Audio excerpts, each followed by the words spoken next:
28 अगस्त को जो घटना हुई थी उसके बारे में मैं आपको कुछ फैक्ट्स प्रेजेंट करना चाहूँगा। आप अपने सामने स्क्रीन पर भी देख सकते हैं, जो एक प्रेजेंटेशन भी साथ में प्ले हो रहा है जिसमें इस घटना के बारे में जो मेन शॉट्स हैं और उसके बारे में जो फैक्ट्स हैं वो वहाँ डिस्प्ले हो रहे हैं। इस घटना को अंजाम देने वाला जो गैंग लीडर था उसका नाम विपिन सिंह है। विपिन सिंह द्वारा 5/3/17 को थाना चौक जनपद लखनऊ में मुकुंद ज्वेलर्स के यहाँ भी जो एक दुस्साहसिक डकैती घटना हुई थी उसका भी लीडर यही था। और साथ ही 2023 में इसी प्रकार की घटना गुजरात में सूरत सिटी में एक ज्वेलर के यहाँ की गई थी, उसमें भी ये विपिन सिंह का एज गैंग लीडर नाम प्रकाश में आया था और ये काफ़ी समय तक जेल में रहा। इस घटना को कारित करने वाले के लिए करने के पहले दुकानों की रेकी की गई थी। 15 तारीख 15/7 को और 13/8 को इस घटना की रेकी हुई थी। कुछ हमारे पास वीडियोज़ हैं जिसको आप अपने स्क्रीन पे देख सकते हैं। रेकी करने वाले अपराधियों का नाम था विपिन सिंह, फुरकान उर्फ गुजर, अरबाज, सचिन सिंह व पुष्पेंद्र उर्फ डब्लू। इस घटना को कारित करने के लिए 2 मोटरसाइकिल्स को जौनपुर से चोरी किया गया था। इसमें चोरी करने की योजना मंगेश यादव की थी, चोरी में यह व्यक्ति शामिल था। साथ ही अजय उर्फ डीएम भी इस चोरी में शामिल थे। इस घटना को कारित करने के लिए 2 समूह में अपराधी पहुंचे थे। घटना के लिए जो गेटअवे व्हीकल था वो एक बोलेरो था और उसमें पुष्पेंद्र उर्फ डब्लू, सचिन सिंह और त्रिभुवन कोरी, ये 3 लोग उसमें थे और गेटअवे का प्लान इन 3 लोगों ने बनाया था। इन 3 लोगों ने ही गाड़ी का इंतजाम किया था जो पुष्पेंद्र उर्फ डब्लू का था। जिस समूह ने घटना को किया, यानी डकैती में जो सीधे शामिल रहे, उस दुकान के अंदर घुसे थे, वो थे फुरकान, अनुज प्रताप सिंह, अरबाज, मंगेश यादव और अंकित यादव और शेखर। इनके साथ अरबाज द्वारा लाया गया एक अज्ञात व्यक्ति भी है जिसका नाम अभी तक क्लियर नहीं हुआ है। इसके अलावा विपिन सिंह, विनय शुक्ला, अजय यादव, अरविंद यादव, विवेक सिंह और दुर्गेश प्रताप सिंह, ये सभी उस घटनास्थल के आसपास घेराबंदी किए हुए थे ताकि अगर कोई समस्या होती है तो ये फायर कर सकें, पुलिस को डाइवर्ट कर सकें और साथियों को भागने में मदद कर सकें। ये सभी चीज़ें पूरे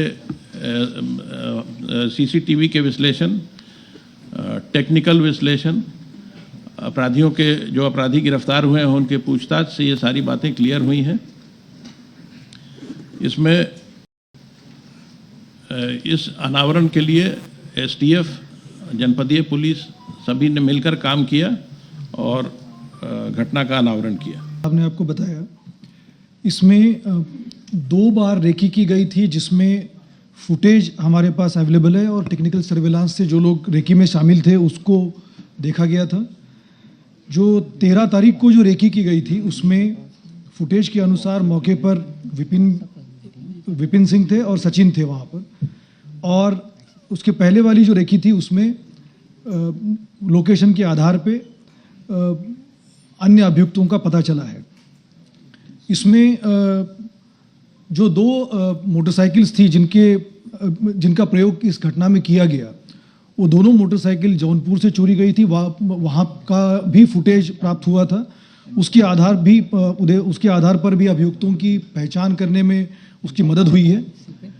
उसके पश्चात जो गेटअवे व्हीकल था जो बाद में रिकवर किया गया, जो बोलेरो थी, वो बोलेरो जो है वो जिस व्यक्ति की थी और जिस अभियुक्त की थी वो भी 2 तारीख की मुठभेड़ में सुल्तानपुर पुलिस ने उन लोगों को अरेस्ट किया था, जिसमें सचिन सिंह, पुष्पेंद्र उर्फ डब्लू और त्रिभुवन, ये 3 लोग इसमें अरेस्ट किए गए थे। इनके साथ जो बरामदगी हुई उसमें लगभग 15 किलो चांदी थी, मोटरसाइकिल थी और 38,500 रुपया था। आपको ये भी पता है कि जब बदमाश वहाँ से सीन से जब भाग रहे थे तो उस समय कुछ चीज़ें जो है वो उसी समय जो बरामद हुई थी वो भी ज्वेलर के साथ उस समय शेयर की गई थी। इसके पश्चात जो स्पेशलाइज एजेंसी जो एसटीएफ की मदद ली गई और फिर उसमें टेक्निकल सर्वेलांस और ह्यूमन इंटेलिजेंस, इन दोनों के आधार पर पूरा सीक्वेंस जो है वो जो मैप किया जाता है घटना के बाद, मोटरसाइकिल और जो बोलेरो जो गेटअवे व्हीकल उनकी जानकारी की जाती है और उसके पश्चात जो कार्रवाई की गई है उसमें जो बरामदगी हो रही थी इसी दौरान विपिन सिंह जो इस घटना का जो मुख्य अभियुक्त है और मास्टरमाइंड है वो वहाँ पर रायबरेली जेल में अपने आप को वो सरेंडर कर देता है। और जैसा कि 2023 की सूरत की घटना के बारे में अभी आपको अवगत कराया, उसमें उसके साथ ये 4 लोग मौजूद थे जो सूरत की जो अगर आप एफआईआर देखेंगे उसमें अनुज प्रताप सिंह, अरबाज खान, विपिन सिंह और मोहम्मद फुरकान ये मेन व्यक्ति थे जो सूरत में डकैती हुई थी। इनके साथ और लोग भी मौजूद थे। तो विपिन सिंह उसने सरेंडर किया। फिर हमने सारी कानूनी कार्रवाई करके उसका हमें 5 दिन का रिमांड मिला, पुलिस कस्टडी रिमांड, और उसके आधार पर विपिन सिंह से पूछताछ करने के बाद हमने जिन लोगों को अरेस्ट किया था उसमें दुर्गेश जो है वो एक महत्वपूर्ण व्यक्ति है जो विपिन का इम्पोर्टेंट साथी है। उसके बाद अरविंद यादव, विवेक सिंह और फिर विनय शुक्ला ये अरेस्ट हुए और इनके पास से जो बरामदगी हुई है उसमें विपिन सिंह के पास करीब 1.2 kg गोल्ड बरामद हुआ। विवेचना में जो अभियुक्तों की गिरफ्तारी के साथ 20 किलो चांदी, 2.5 kg गोल्ड बरामद हुआ है और करीब 45,000 से ऊपर जो इन्होंने जो रुपया जो अपने आपस में बांट लिया था वो बरामद हुआ है। जिन व्यक्तियों की गिरफ्तारी अभी शेष है उसमें फुरकान, अरबाज, अंकित यादव, अजय उर्फ डीएम यादव और अनुज प्रताप सिंह, ये 5 व्यक्तियों की अभी इसमें गिरफ्तारी बाकी है। एक व्यक्ति जो अभी जिसका चिन्हित नहीं किया गया है उसकी जानकारी चूंकि केवल अरबाज को है, इसलिए अरबाज की गिरफ्तारी के पश्चात ही इसके बारे में जानकारी हो सकेगी। जो तथ्यात्मक चीज़ें थी वो संबंधित अधिकारियों ने आपके साथ शेयर किया।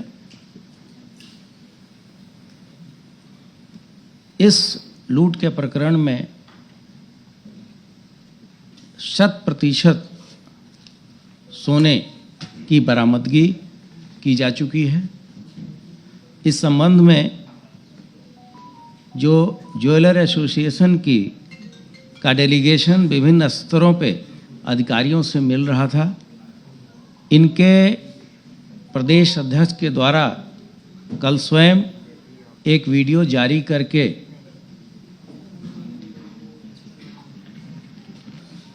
मीडिया के माध्यम से सबको अवगत कराया गया कि हमारी 100% बरामदगी की जा चुकी है।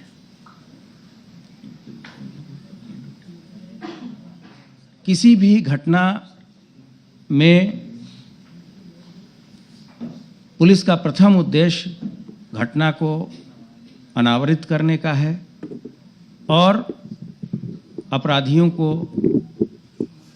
या जिन व्यक्तियों ने उस घटना को कारित किया है उसको पकड़ने का है।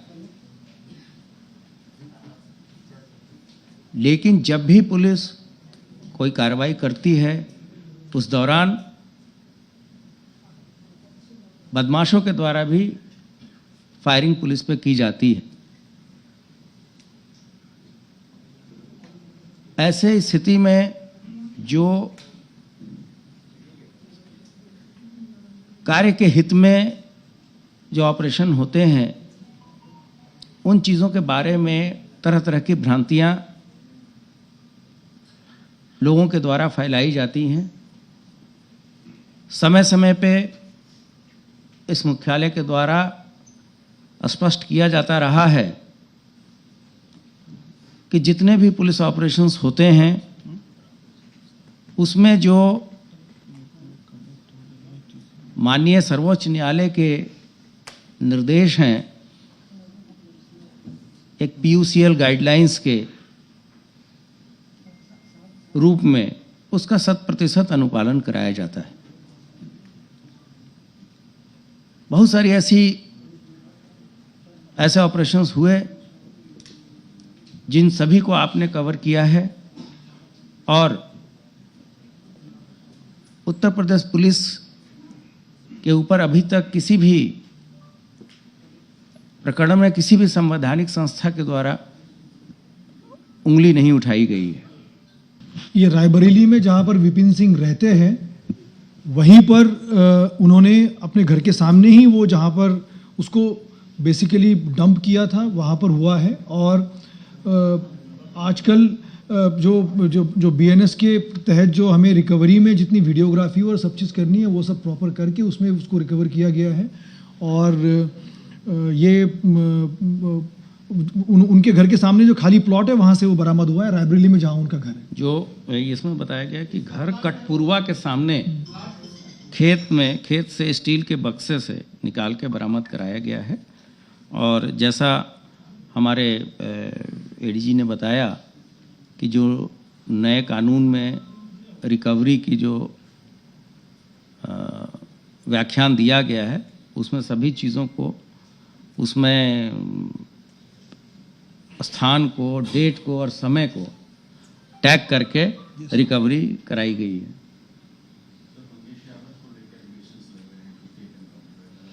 ये कुछ टेक्निकल स्नैग है। हम इसमें हमारे पास वीडियो है जब उनकी बहन और माताजी के द्वारा खुद बताया जा रहा है कि वो 3 महीने से यहाँ नहीं है।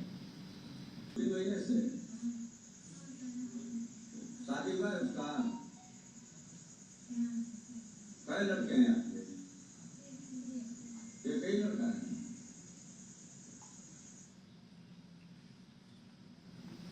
इनके माताजी और उनकी बहन के द्वारा स्पष्ट बताया जा रहा था कि ये 3 महीने से लगभग अपने उस पर नहीं आए हैं।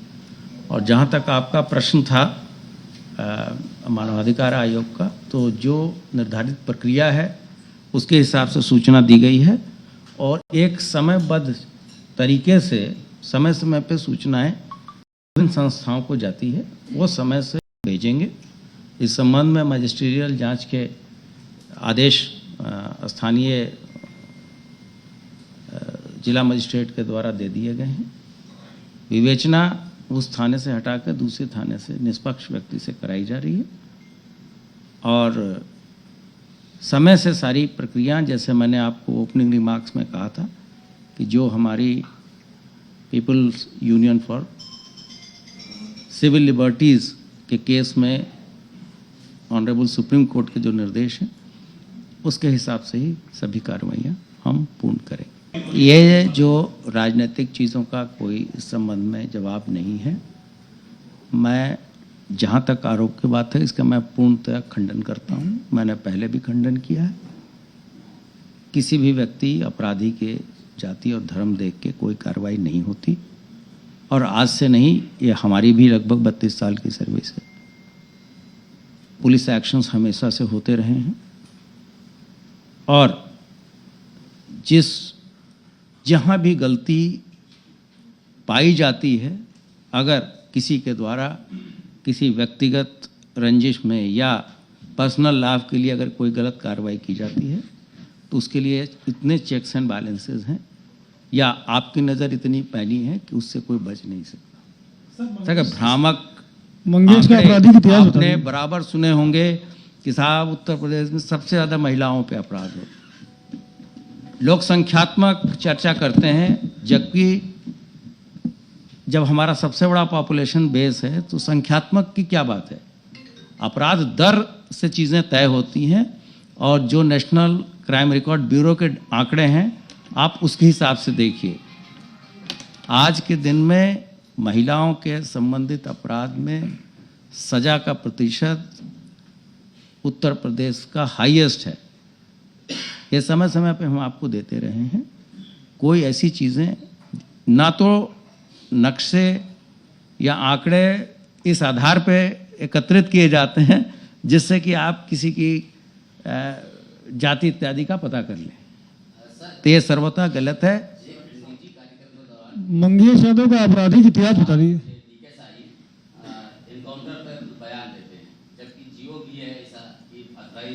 देखिए, किसी इंडिविजुअल के द्वारा जो बात की जाती है उसके बारे में विभाग में ऑलरेडी पूरी प्रक्रिया तय है।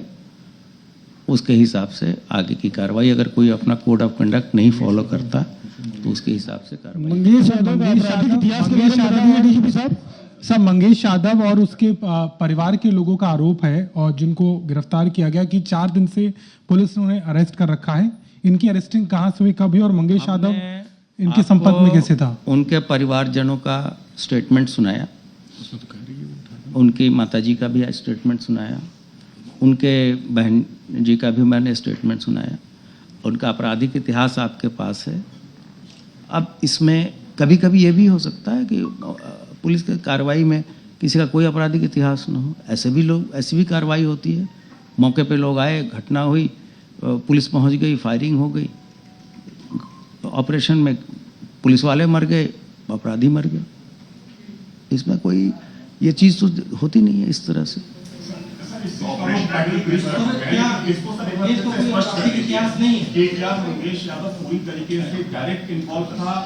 भाई आपको वीडियो में दिखा दिया गया, उसमें हमने पॉइंट करके भी बता दिया कि कौन आदमी कौन सा अपराधी है।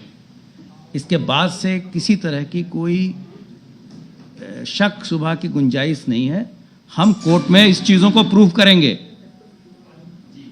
जब हम लोगों ने धर्मांतरण रैकेट का भी पर्दाफाश किया था, इसी तरह की बातें उठाई गई थी। और जब एनआईए कोर्ट ने आजीवन कारावास की सजा कल सुनाई है तो सभी की जबान पे ताला लगा। ऐसे बहुत सारे चीज़ें हैं, मैं इस चीज़ों को कॉन्ट्राडिक्ट नहीं करना चाहता। हाथरस केस में इसी तरह से किया गया। फैक्चुअल रिपोर्ट है कि रेप नहीं हुए, फिर भी बताया गया। सीबीआई कोर्ट ने एक्सोनरेट कर दिया। हमारा स्टैंड विंडिकेटेड है। पुलिस जो कह रही थी सही कह रही थी। हमारी किसी व्यक्ति से क्या रंजिश हो सकती है? इन चीज़ों के बारे में राजनीतिक व्यक्ति बताएंगे। सर, ये जो बाइक मिली है सर, उसका ओनर कौन है? एक नसीम की मोटरसाइकिल मिली हो सर, बाइक जो मिली उसका ओनर कौन है? वो सब बताया जा चुका है। आपको कल सभी चीज़ें दी जा चुकी हैं।